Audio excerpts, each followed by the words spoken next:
Bonjour tout le monde, bienvenue sur la chaîne JS Tech. Aujourd'hui, je vous présente une petite vidéo pour vous montrer comment je fais pour faire de la gravure sur du papier carton Hart, le fameux papier que j'utilise. Alors, il y a plein d'abonnés qui me demandent comment tu fais, on aimerait ça savoir. Donc, je vais tout vous expliquer aujourd'hui et je vais utiliser le nouveau graveur que j'ai reçu, le graveur Sweetole E24 Pro 24 watts, qui ressemble étrangement à celui que j'ai testé dernièrement, le AtomStack A24 Pro. Donc, c'est quasiment une copie conforme, mais il est moins cher, donc c'est intéressant. Le prix est vraiment très intéressant. Sinon, c'est quoi le Sweetole? Est-ce que je le prononce bien? Je le sais même pas, t'as peu, ouais. Google, Sweetole, comment on dit ça, Sweetole, en anglais? Sweetole. Okay. Sweetole. Et en français, on dit ça, comment on dit ça en français? Sweetole. Okay. Sweetole. Alors, c'est ça. Donc, Sweetole.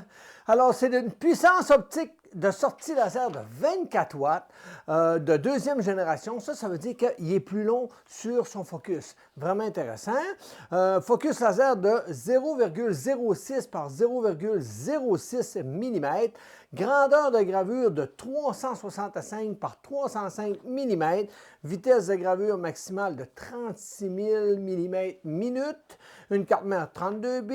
Elle a toutes les fonctionnalités sans fil, avec toutes les protections. Donc, c'est un graveur qui est d'actualité pour 2024.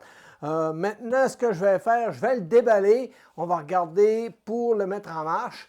Je ne ferai pas de déballage puis tout. On va y aller direct en time-lapse pour le déballage. Et pour le carton Hart, on va regarder ça aussi. Suivez la vidéo, ça va être intéressant.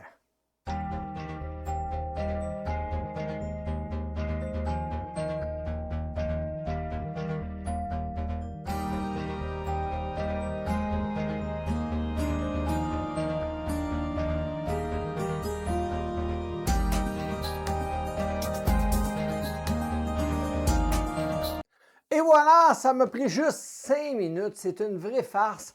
On a juste une petite plaque à installer sur la devanture du support de laser et on vient insérer le laser, c'est tout. On branche le tuyau d'RA6 qui vient se connecter ici et le petit câble qui vient se connecter dans le connecteur dans le bout ici. Tout est déjà passé dans la petite chaîne ici. On branche notre RA6 à l'arrière si on a une pompe. On a une petite antenne sans fil. Clé de sécurité, bouton d'alimentation, il y a toutes les connectivités qu'on a besoin, donc c'est vraiment un beau petit produit. Le cadre est tout uniforme, il est tout dans un bloc, il n'y a pas de soudure, il n'y a pas de joint, tout est solide, tout est rigide. C'est monté sur rail linéaire sur tous les axes, donc une machine pour le prix qui est vraiment très intéressant. Maintenant, on est rendu à l'étape de... Comment on fait pour graver sur ça, le Scratch Hard? Alors, on va regarder ça. On va voir si le laser se comporte bien, s'il me fait des belles grilles de test. Parce que je vais vous montrer comment je fais mes grilles de test à chaque fois que j'utilise un nouveau laser et que j'utilise un produit que je connais ou que je ne connais pas. Donc, on doit faire une grille de test. C'est la base. On ne peut pas commencer à y aller à tâtons, puis se mettre une puissance, puis une vitesse, puis dire « Ah, ça c'est beau, ça c'est pas beau ». Non. On fait une grille de test. Alors aujourd'hui, on va installer le graveur dans mon ordinateur avec Limeburn. On va le configurer et on va faire une grille de test. On regarde ça. On est maintenant rendu à configurer notre Limeburn. Alors j'ouvre Limeburn. Comme je n'ai aucun profil, je vais faire créer manuellement. Je vais prendre GRBL, Next, Serial USB, Next. Et je vais lui donner le nom de Sweetole 24 watts et voilà, et on va lui donner les dimensions de 365 par 305. Je fais Next là-dessus, je vais décocher le voulez-vous autoguidé parce que ce n'est pas une option que j'aime, mais vous pouvez le laisser. Next et Finish. On fait par défaut OK. Alors automatiquement, il se connecte au laser, on vient d'entendre un bip. Mon laser est maintenant prêt à fonctionner. Si vous voulez peaufiner vos réglages, vous pouvez aller ici et activer ici l'avance pas à pas, option que j'aime beaucoup. activer le bouton de déclenchement du laser et activer le laser lorsque je vais faire un contour. Donc ça, c'est des options que j'aime bien. On décoche ça parce qu'on n'a pas de moteur en Z sur ce modèle-là. Je vais faire OK. Je vais vérifier si dans mon engrenage, je suis en millimètres minutes, ce qui est le cas. Donc, pour ma part, ça me convient pour les ajustements. Alors, pour le déplacer, vous pouvez voir ici qu'on a un déplacement continu. Ça permet au laser, juste en tenant la flèche, de se déplacer et lorsqu'on lâche la flèche, il arrête. Contrairement à ça, ben, c'est la longueur qui est ici, qu'à chaque fois que je vais cliquer, il va faire 22, 30, 40, dépendamment que je vais lui mettre ici. Chaque clic va donner cette distance-là de déplacement. Pour ma part, j'aime mieux ça comme ça. Voyez-vous, ça grise cette partie-là. Puis lorsque je clique, ben, il se déplace, je le lâche, il arrête. Donc, c'est merveilleux pour moi cette option-là. On va maintenant regarder comment faire une grille de test. Il y a plusieurs méthodes pour la faire. Je vais vous montrer celle avec Lineburn, ça va être plus simple pour vous. Donc, je m'en vais dans Laser Tool, Matériel Test. Et là, ici, j'ai mon outil pour faire des grilles de test. Donc, on doit déterminer nos vitesses et nos puissances. Moi, je me suis déjà fait des settings qu'on appelle des presets. Alors, je vais prendre le carton Hard 24 watts Atom Stack et je vais tout simplement le renommer pour le Sweet Hole. Donc, ici, j'ai 12 carreaux par 12 carreaux à une vitesse, parce que ça, c'est ma section vitesse. Donc, les vitesses sont à 6000 pour le démarrage minimum et maximum 15 000 à une largeur de 5 mm. Et l'autre colonne, elle, compte 12 carreaux aussi, à une puissance par contre, parce que je suis dans la colonne puissance, je pourrais mettre autre chose, intervalle, pause ou autre. Moi, c'est puissance. Donc, le minimum de pourcentage de mon laser, je commence à 5 et je termine à 15 Je vais commencer par ça. Si je veux que ça travaille moins bien, je pourrais augmenter ici mon pourcentage minimum et mon pourcentage maximum, à moi de voir. Donc, toujours à 5 mm. Ça va me donner une grille de test qui va ressembler à ça. Si je voudrais faire une grille de test pour la coupe, alors j'irai plus avec ici dans le Edit matériel, je me mettrai en mode ligne, ce qui me donnerait une grille de test, voyez-vous, pour faire de la coupe. Mais pour ma part aujourd'hui, c'est une image, donc je vais y aller en mode remplissage. Donc, ce qu'il faut comprendre, Edit matériel, c'est ce que nos carreaux ici vont être représentés. C'est ce qu'on va paramétrer pour nos carreaux. Et ici, le Edit Text, ben, ça va être ici, là, parce que le texte va être gravé à une vitesse et à une puissance qu'on détermine. Et les carreaux, eux, vont avoir des variantes par rapport à ces paramètres-là qu'on a ici. Mais vous comprenez que les chiffres qu'on a ici, ben, ça, c'est gravé à une puissance fixe. Donc, c'est ici qu'on l'ajuste. Alors, ici, on peut lui dire ce qu'on veut être en constante power ou en mode variable. Ensuite, on est en remplissage. Le surbalayage 2.5. Ça, le surbalayage, pour ceux qui se posent la question, c'est quand le laser part d'un bout et s'en va à l'autre bout, ben, il va dépasser la pièce de 2 environ. On pourrait mettre 5-10, mais il dépasserait de 5-10. Ensuite, l'intervalle entre les lignes, ça, c'est notre focus. Comme on sait que ce laser-là est à 0,06, donc je l'indique ici tout simplement, ce qui me donne 423 dpi. Si je mettrais exemple 0,8, ça me donnerait 317, 318 environ. Donc, pour ma part, c'est 0,6 pour celui-là. L'angle de balayage, j'en mets pas, mais je pourrais en mettre un, voyez-vous, 45. Bien là, regardez, il me fait mes lignes en 45. Mais si je mets 0 ici, bien, il me fait mes lignes droites, de gauche à droite, tout simplement.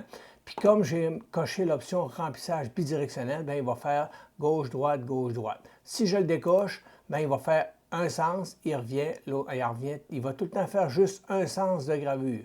Alors, c'est plus rapide de le cocher. Ensuite, ça, c'est réglé pour mon texte. Là, je lui donne une puissance de 3000 pour 18 environ. Et ici, le Edit matériel, ben ça, c'est la même chose. Je vais faire deux grilles de test aujourd'hui. Ceux-là, je ne m'en occupe pas.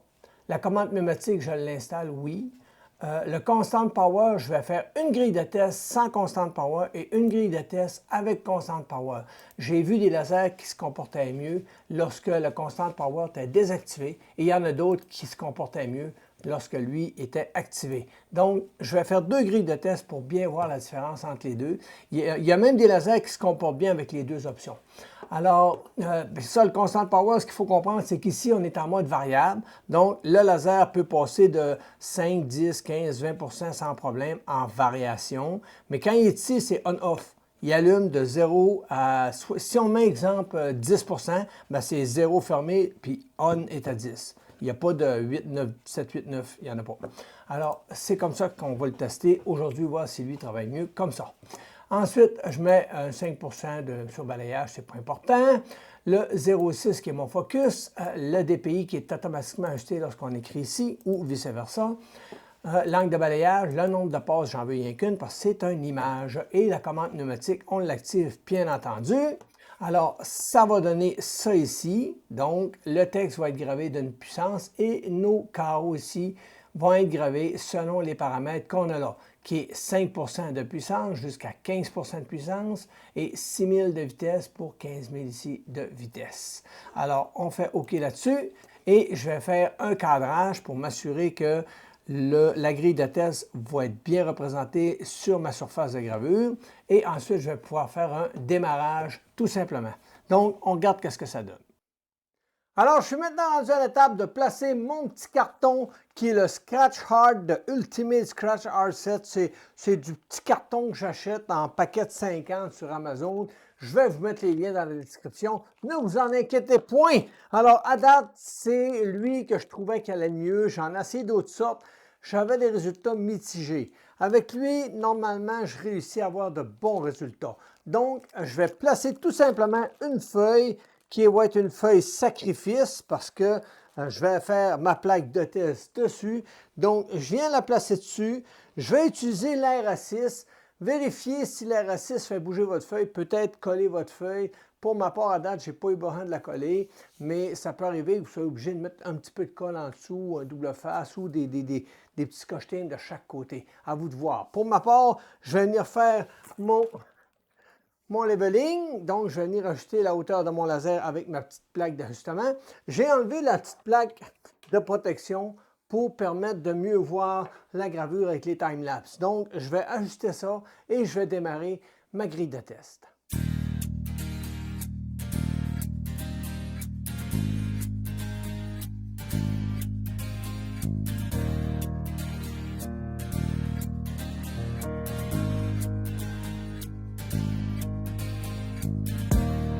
Alors, on a maintenant ici la grille de test terminée. J'en ai fait 2.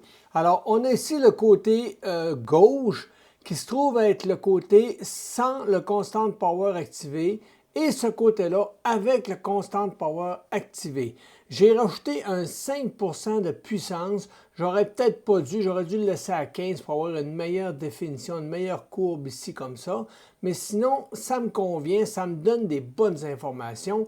Alors, si on regarde ici avec sans le constant power, voyez-vous, si je regarde là, ici, ça c'est pas beau. J'ai encore du noir, j'ai des bandes de chaque côté, ça c'est pas bien.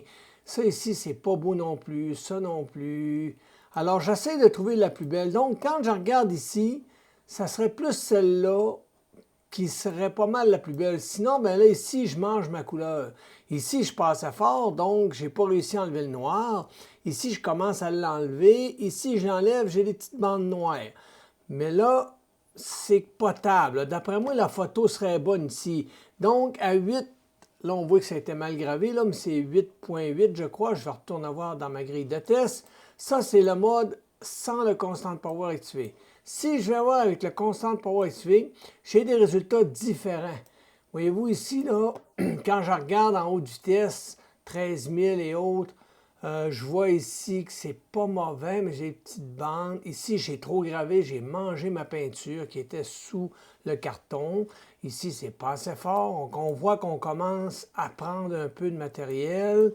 Sinon, ben, ici, ça peut aller, ça peut aller. Ça, c'est bon. Ça, j'aime ça. Voyez-vous, là, on a la peinture. Puis si on regarde bien, là, regardez ici, on commence à voir apparaître le fond du carton. Ça, c'est pas bon. Là, on a mangé notre peinture. Donc, on veut vraiment aller ici, pas là. Là, voyez-vous, c'est pas parfait. Fait que j'irai en constant power activé pour une vitesse de 7635 qui est ici, voyez-vous, sur la ligne là. Et comme j'ai choisi ce carreau-là, ben, j'irai environ à 10,5 %. Alors, d'après moi, à 10 10,5 %, j'aurai quelque chose de bien. Donc, je vais activer le mode Constant Power, 7635 pour 10 % de puissance. Et on va regarder qu'est-ce que ça donne. On est maintenant rendu dans la portion Image R. Alors, pourquoi j'utilise Image R? Parce que c'est plus facile pour moi de réduire mes images et de mettre le bon pixel sur ma photo que j'ai téléchargée. Donc, je m'en vais dans Upload ici. Je vais prendre l'option de gris et je vais choisir une des images que j'ai là. Je vais prendre celle-là, une que j'ai déjà faite par le passé. Alors, je vais attendre et voilà, l'image est maintenant chargée. Donc, je ne lui toucherai pas, je ne la modifierai pas. Je vais tout simplement utiliser l'option Resize. Donc, je vais me mettre en mode millimètre. Mon carton, présentement, a une largeur de 191, donc 191 par 131. Fait que là, ça ne fit pas, donc je vais mettre 131 ici. Là, j'ai plus grand un peu, c'est pas grave. Et mon DPI, donc j'ai 423 de DPI. C'est très important le DPI. Alors donc, je vais faire OK là-dessus. Et automatiquement, il va ajuster mon image. Voyez-vous? Alors là, j'ai la bonne image. Maintenant, je vais aller dans l'option Crop parce que mon image, présentement, a une longueur de, en pixels, en millimètres, de 191. Alors, je vais tout simplement prendre ça ici. Je vais le monter jusqu'à temps d'avoir 191. Puis, je vais regarder en me vérifiant si je ne perds pas des options. Je peux peut-être descendre un petit peu. Et voilà. Donc, je vais faire Crop là-dessus. Alors donc là, je suis sûr que mon image a exactement la bonne dimension par rapport à mon carton que je dois graver. Alors oui, je pourrais utiliser le matériel et faire des modifications via Image R, mais je ne le ferai pas pour la vidéo parce qu'il faut acheter une licence pour avoir des bons résultats. Lorsqu'on est en licence gratuite, les résultats sont mitigés. Alors je vais tout simplement faire Download en mode PNG, tout simplement. Et voilà, c'est fait, je fais Close. Maintenant, on va regarder pour Lightburn. Alors maintenant, rendu dans Lightburn, on va tout simplement importer notre image, qui est celle-là ici qu'on a modifiée. Et je vais lui faire un demi-tour, donc 90 degrés. Et automatiquement, ça tourne mon image. Je n'ai pas besoin de lui toucher, elle est à la bonne place. Peu importe où ce que je la mets, c'est pas grave parce que je suis en mode position actuelle. Par contre, si je serais en coordonnées absolues, bien là, voyez-vous, mon origine est ici. Le petit bouton vert, c'est l'origine. En me mettant ici en position actuelle, ben, je vais mettre mon image n'importe où sur la surface de mon graveur et je vais apporter ma tête ici de gravure, puis bingo, on fait démarrer, c'est tout. Maintenant, pour le calque, on va regarder comment l'ajuster. Alors, on s'en va ici. Alors, j'avais dit que j'allais mettre une vitesse de 7000. C'est ça, 7635 et une puissance ici de 10 %. J'active la commande pneumatique, le Constant Power, je l'active parce que j'ai eu des meilleurs résultats avec ça. Le surbalayage, c'est pas important. Le 0.06, c'est mon DPI, c'est important. Ensuite, l'angle de balayage, j'en ai pas besoin. Et je vais utiliser le mode Jarvis pour voir si ça va me donner un bon résultat. Parce que normalement, le mode Jarvis donne des bons résultats avec l'image. Alors, c'est Lightburn qui va traiter mon image en point. Alors maintenant, je fais OK là-dessus. Et je vais tout simplement démarrer ma gravure. Et on va voir qu'est-ce que ça donne. Petit point que j'ai oublié de mentionner, n'oubliez pas de cocher image négative. Parce que la carte qu'on utilise, le carton qu'on utilise, c'est un carton qui est noir. Donc, on se doit absolument de cocher image négative.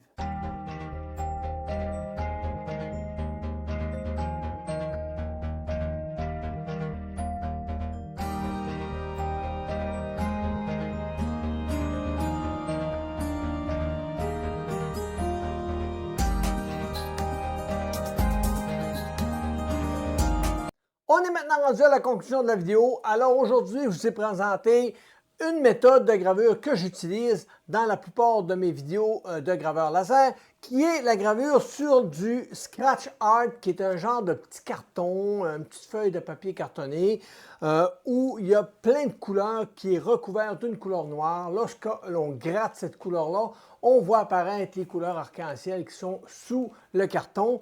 Et moi, je l'utilise pour faire de la gravure laser, puis ça fait vraiment des belles gravures. Sinon, ben, je vais vous mettre des liens dans la description où ce que moi je la jette, mais ça se vend un petit peu partout. Faites vos recherches, vous allez en trouver. C'est ce modèle-là à date que je trouve qui fonctionne le mieux. À vous de voir pour trouver des modèles qui sont peut-être mieux ou peut-être pire, je ne sais pas. Il faut faire des tests dans la gravure. C'est ça qui est... Moi, je trouve ça le fun. On fait des tests puis on découvre plein de choses. Alors, maintenant...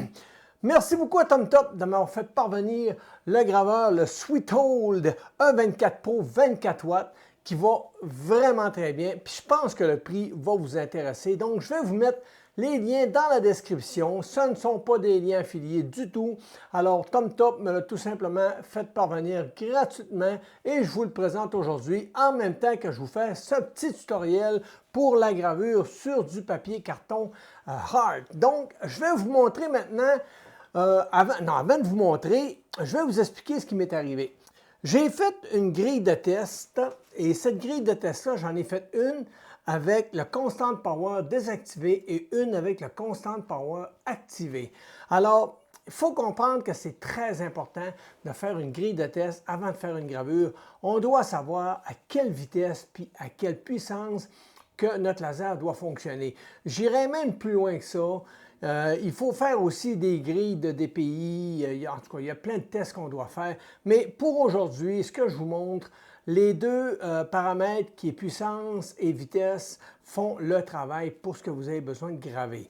Maintenant, quand j'ai fait mes tests de gravure, j'ai trouvé que sur ma grille de test, le Constant Power activé me donnait une plus belle grille. Par contre, lorsque j'ai gravé mon image, c'était pas top. J'avais de la misère, beaucoup de problèmes à trouver mes bons réglages. Donc, je me suis dit, je vais l'essayer avec le Constant Power désactivé. Et tout de suite, j'ai vu la différence. Donc, tout dépendamment de la gravure que vous faites, de votre laser, de votre carte contrôleur, de la manière dont vous utilisez, quel logiciel vous utilisez, il y a plein de variantes qui vont faire que souvent, le Constant Power désactivé va mieux travailler que le Constant Power activé. Alors, je vais vous montrer la grille de test rapidement. Je vais vous montrer les tests que j'ai faits, puis la conclusion des tests de gravure. Donc, je vous montre ça tout de suite. Alors, voici la grille de test. Donc, ce côté-là, c'était sans le Constant Power et ce côté-là, c'était avec le Constant Power activé. Donc, j'ai juste varié un petit peu en rajoutant 5 de puissance ici, mais dans l'ensemble, on voit à peu près la grille de test que ça donne. Maintenant, j'ai fait des tests de gravure et voyez ce que ça a donné. Je vais vous le montrer comme ça ici. Voyez-vous, j'ai gravé ici, c'était pas beau. Alors, j'ai fait ici, ça sortait pas bien, j'avais beaucoup de problèmes. Donc, là, j'ai dit, attends un peu, on va désactiver le Constant Power. Puis là, tout de suite, j'ai dit, whoop, on commence à avoir des résultats. Alors, quand j'ai vu ça, j'ai dit, OK, on lance la gravure. Donc, voici ce que ça a donné. Et voilà. C'est vraiment beau. Moi, j'adore ça. Alors, peu importe l'image que vous allez prendre, ça va pas mal vous donner des résultats comme ça. Il y a des petites variantes. Des fois, il faut monter un petit peu la puissance, la baisser. Je peux vous l'approcher plus si vous voulez, là, pour vous montrer bien comme il faut quelle qualité que ça donne. C'est vraiment génial. Donc, je l'ai gravé sans Constant Power. J'étais à 6000 de vitesse. Je vais vous donner mes paramètres pour 9 de puissance en mode Jarvis. Et c'est Lineburn qui a fait le travail. Je n'ai pas utilisé Imagère pour créer le pattern là, de l'image. Donc maintenant, je vais vous montrer une autre que j'ai faite rapidement. Il aurait fallu que je la peaufine un petit peu. On voit qu'elle manque d'amour. Il aurait fallu que je la travaille un peu comme j'ai travaillé celle-là en faisant des petits tests. Mais les réglages sont bons. Il me reste juste dans le fond à peaufiner un petit peu l'image. Mettre mon image un petit peu plus claire pour aller chercher des plus beaux paramètres. Ça aurait fait que mon laser aurait gravé moins puissant. Donc j'aurais eu des plus beaux résultats. Donc je vous montre qu'est-ce que ça donne.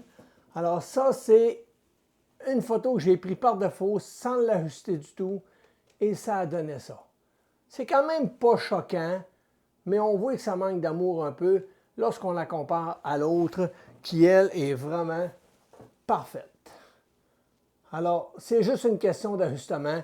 Donc, vous avez une base aujourd'hui pour vous amuser à faire des gravures sur du scratch art.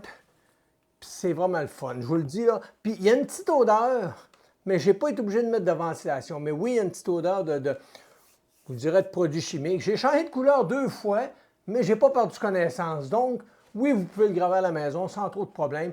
Idéalement, toujours avec de l'aération, c'est mieux. Donc, c'est ce qui m'a fait la vidéo, en espérant que vous avez aimé le contenu. N'oubliez pas de vous abonner, c'est très important. Un petit pouce en l'air, ça aide la chaîne. Et laissez-moi des commentaires. Je réponds à tout le monde. Merci tout le monde. À la prochaine. Bye bye.